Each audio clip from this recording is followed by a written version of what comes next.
Здравейте, ученици от 9 клас! Последната тема от постоянен електрически ток, която искам да разгледам, това е коефициент на полезно действие. Той е много важен за практиката, защото показва дадено съоръжение дали се използва правилно. Така че нека да се спрем. Коефициент на полезно действие или КПД бележи се с буквата ета и дава връзка на изходната енергия към входната или по-интересно изходната мощност към входната. Между тях няма равенство и винаги входната мощност и енергия е по-голяма от изходната, защото във всяко съоръжение има някакви загуби. Така че входната мощност е равна на изходната плюс някакви загуби. Ако направим диаграмата на мощностите, тя би изглеждала ето последния начин. Значи имаме входна мощност,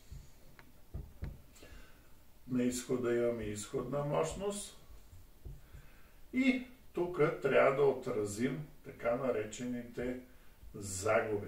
П загуби. Когато се направи анализ на загубите, могат да се вземат мерки, да се намалят до минимум, за да имаме ефективно съоръжение. А как се зависи коефициента на полезно действие от изходната мощност? Нека разгледаме следната диаграма. Тук да е изходната мощност, а тук да е коефициента на полезно действие. Той изглежда последния начин. При малки изходни мощности КПД е малко, след това нараства, достига до един максимум, който се получава при P номинално. Ние с вас вече установихме, че номиналните стойности са тия, при които е изчислено даденото съоръжение. Имаме максимално КПД, но то винаги е по-ниско от единица. Но нека да разгледаме тази диаграма. Когато натоварваме съоръжението малко, КПД е ниско. Давам пример с автомобилите. Всеки от вас се е возил на автомобил. Когато карате на първа, бавно едва се движите, КПД-то е много ниско. Обратно, когато караме много бързо и неразумно, примерно светне светофара, да дадем максимална газ, да стигнем първи до другия светофар, КПД-то също е ниско. Най-добри показатели, най-добър КПД имаме, когато работим около номиналните стойности. Примерно по магистралата не да карате сколкото можете, а примерно с една нормална скорост от 100 км, 110 примерно, имаме номинално натоварване и най-висок КПД. Така че ние трябва да познаваме нашите съоръжения и да ги ползваме ефективно. И другото, което искам тук да разгледаме в това уроче, как се предава мощността между източника и консуматор.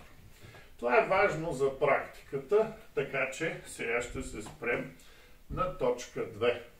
Предаване на енергията между източника и консуматор. Това е точка 2 от същото уроче. Тук ще се спра само на два момента. Предаване на електрическата енергия.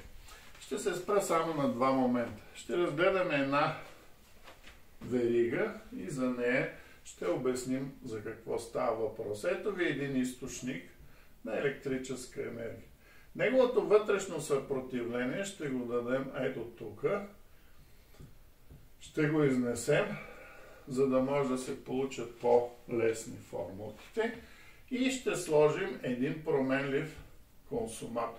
Променливия консуматор ще го дадем ето по този начин.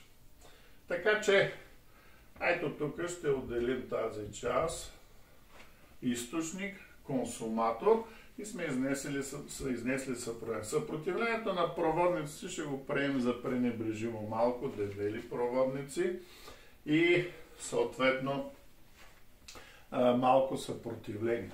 Ако разгледаме, това ето тока във веригата. Сега, няма да разглеждаме формулите. На страница 68 от учебника е направена една табличка. Аз ще ви обърна само на два момента. Първият момент. Когато съпротивлението на източник е равно на съпротивлението на консуматора, това във вашата табличка е под номер 1, са дадени с прим. Тук трябва да обърнем внимание на следното нещо, че изходната мощност в този случай прим е равна на 6 вата по данните от учебника или се получава максимална мощност, но за сметка на това КПД-то е много ниско, то е само 0,5. Сега КПД-то не е добро, но имаме максимална изходна мощност. Този случай се нарича съгласуване между консуматора и източника и той се използва, когато правим усилватели или свързваме датчици. Тогава, понеже те са маломощни и трябва да има максимално усилване, тогава целта е да получим максимална мощност. Значи в този случай, примерно, когато имаме усилвател и свързваме колони, трябва да търсим съгласуване и съпротивлението на колоната и изхода на усилвателя трябва да са съгласувани. И втория момент, който искам да погледнете, това от табличката 3, е третия, когато съпротивлението на консуматора, ще го дадем с 3, е много по-голямо от съпротивлението на източник. Тогава тук се цели да имаме максимално КПД. КПД-то в този случай, ако погледнете табличката, е 0,91. Ако имаме по-голямо съотношение, то може да стигне и до 0,99. Кога се използва този случай? Този случай се използва, когато искаме да пренесем голямо количество енергия на големи разстояния, както е в енергийната система. Тогава нисък КПД там не е добре. Затова в този случай, както са захранени нашите домове, да имаме много голямо съпротивление на консуматора срещу малко съпротивление на източника, така ние получаваме голям КПД. Пак да повторим, съгласуване между съпротивление на източника и консуматора за датчици и усилватели и пренасяне на голяма енергия, съпротивлението на консуматора трябва да е многократно по-голямо от съпротивлението на източника. Тогава ще имаме голям КПД.